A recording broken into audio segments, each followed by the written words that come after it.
Българско селфи. Американците искат да ме поробят веднъж за винаги. Руснаците искат да ме освобождават постоянно. Еврогейовете искат да ми сменят пола и да ми вземат детето. Аз искам детето да учи на Запад.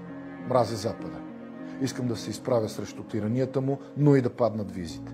Турците искат да си ме върнат, гърците искат да не се връщам другото лято. Македонците не ми признават историята, аз не им признавам държавата. Нищо, че едно време аз първи им я признах.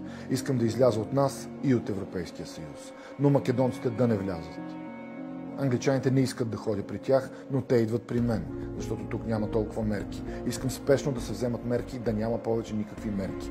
Искам светът да знае, че ние сме измислили компютъра, но няма да им дадем да ни превърнат в компютри. Не искам да се стои отдясно в метрото и викам беге улево.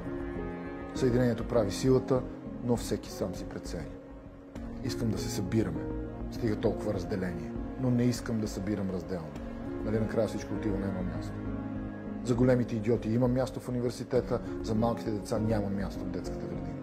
Не ми харесва как ми усвояват фондовете, затова ще си усвоя балкона. Съсипаха тая държава, но да живее България. Защото тук нищо не става, но ние сме номер едно. Накъдето и да се обърна, виждам фашизъм, медицински фашизъм, медиен фашизъм, либерален фашизъм, само в обикновения фашистски фашизъм не виждам грам. Аз съм българче, обичам, ама не го знам цялото до края. България ми е на сърцето, Левски и Ботев са ми на прасеца. Обичам възрожденците, но днешните повече, защото тия от едно време са се борили да бъдем европейска страна, а днешните се борят да не сме. Напредък. Християнин съм, не съм религиозен. Един нов пророк ми казва да пия белина. Тя вреди на дрехите, но помага на здравето. И не е точно белина, просто има малко белина вътре. И човекът не е точно пророк, работи като шпакловчик. Ама какво е това, нали? Исус е бил дърводелец. Пък и Месия, значи помазан. А шпакловката идва след мазилката. Значи моят човек е над Месия. И аз съм над нещата. Не съм точно щастлив, но искам да бъда.